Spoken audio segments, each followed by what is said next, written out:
Hello everyone, यो रात्रिको समयमा एउटा सानो भिडियो लिएर आएको छु। मैले आज बर्दिवासको एउटा पसलबाट नानीको लागि भनेर चकलेट लिएर आएको थिएँ। Sneaker chocolate. यहाँनिर तपाईहरुले हेर्न सक्नुहुन्छ, यहाँनिर जो पसलेवालाले प्राइस लेखेको छ, यहाँनिर टाँसेको छ 40 रुपैयाँ। यसमा अलि राम्रोसँग देखेको छैन, एउटा चाहिँ मैले खोलेर खाइहालेँ ताकि खाइहालौँ भनेर हेरे गरेको। पछि मैले यसो हेर्दाखेरि त्यहाँ देखियो के यहाँ 40 रुपैयाँ छ। हेर्नु, तपाईले यहाँनिर पाउन सक्नुहुन्छ। यहाँ 40 रुपैयाँ लेखेको छ हैन त। यहाँ 40 रुपैयाँ लेखेको छ भने अब यहाँनिर तपाईहरुले के पाउन सक्नुहुन्छ भन्दाखेरि मैले तपाईहरुले के देखाउन खोजेँ, यहाँ हेर्नु ल। अब यसको एक्ज्याक्ट प्राइस भनेको चाहिँ यही हैन त, रु 20 रुपैयाँ भनेर लेखेको छ। 2024 मार्च 27 सम्म रहेछ डेट। के हो त्यस्तै हो। अब 2023-24 यस्तैको के लेखेको हो। 20 रुपैयाँ चाहिँ यसको प्राइस रहेछ।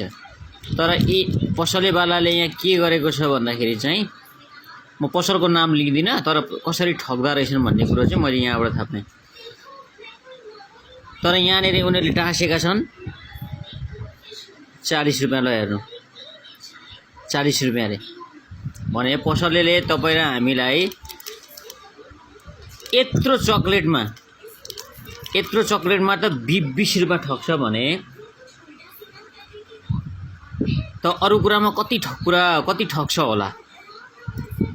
यो त अति नै भएको छ हो, यो अति नै भएको छ। यो सम्बन्धित निकायसम्म चाहिँ पुर्याउनु पर्छ भन्ने बर्दिवास नगरपालिकाले यस्तो कुरामा अलिकति ध्यान दिनुपर्छ।